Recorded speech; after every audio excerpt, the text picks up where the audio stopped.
Bienvenue dans les balades de Seb. Aujourd'hui, on va à la cueillette des champignons. Et pas n'importe quel champignon, chanterelle en tube ou chanterelle grise, Craterellus tubeaformis de la famille des Cantharellacées. C'est parti. Alors, voilà, un beau parterre de chanterelles.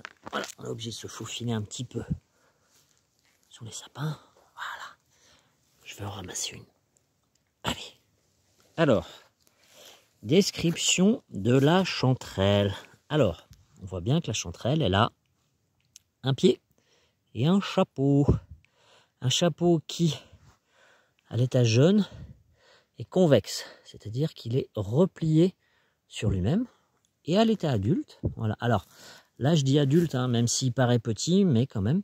Alors, voilà le chapeau qui commence à se déprimer un petit peu, qui vient en entonnoir.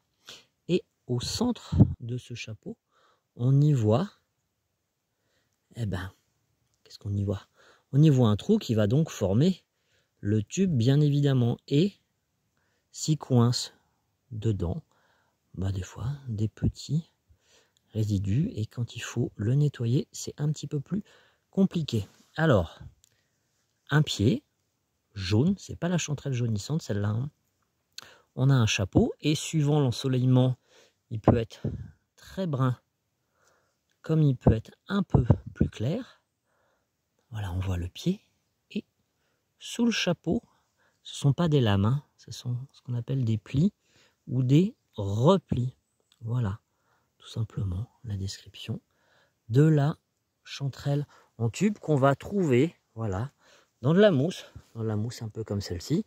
On va les trouver, voilà, cachés dans les aiguilles, voilà, dans les aiguilles. On peut les trouver aussi dans des souches. Alors, qu'est-ce qu'on peut faire de cette chanterelle? Moi, c'est un de mes champignons préférés. Pourquoi? Parce que je trouve qu'il est très bon, il est très goûtu. C'est sûr que c'est pas un cèpe de Bordeaux, mais je le préfère quand même au cèpe de Bordeaux. Alors, on peut le manger cuit et on peut le manger aussi. Alors, quand je dis aussi, c'est-à-dire que la façon dont vous allez le cuisiner, c'est vraiment là tout de suite, ou alors plus tard. Plus tard, ça veut dire que vous le faites sécher, vous le déshydratez. Soit à l'air libre, vous le coupez, vous le posez sur une planche, sur une grille, soit au déshydrateur. Et vous pouvez le conserver toute l'année. Vous pouvez aussi le congeler, bien évidemment. Mais si vous le déshydratez, il va vraiment perdre beaucoup de volume. Vous allez pouvoir le stocker et le garder pendant des années. Pour le réhydrater, il faut simplement le tremper dans un volume d'eau. Et ce qui va être génial, c'est que cette eau-là va devenir très colorée. Et on va vraiment avoir une eau qui va sentir l'humus, qui va sentir la forêt. Donc en fait, on va... Enfin, moi j'adore, c'est vraiment une belle eau. Et du coup, cette eau-là, on peut s'en servir comme eau de cuisson. Vous la faites évidemment chauffer, vous la faites un peu réduire, mais elle aura vraiment un goût prononcé. Et donc dans une soupe, c'est assez génial. Donc vous pouvez la manger, cette chanterelle, en poêlée. Par contre, je trouve que c'est un champignon qui révèle toutes ses saveurs et son goût quand ça prend le temps, d'infuser. Par exemple, vous faites une tourte. Oh, c'est vraiment magnifique.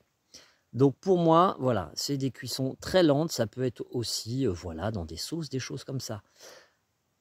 Donc dans cet état-là, sec, vous le réhydratez. Vous pouvez aussi, une fois que c'est sec, réduire en poudre. C'est-à-dire que vous prenez dans un petit moulin à café, vous faites tourner, vous en faites une poudre que vous pouvez saupoudrer sur tous vos plats, et notamment des plats en sauce, où là, ça va vraiment être très puissant.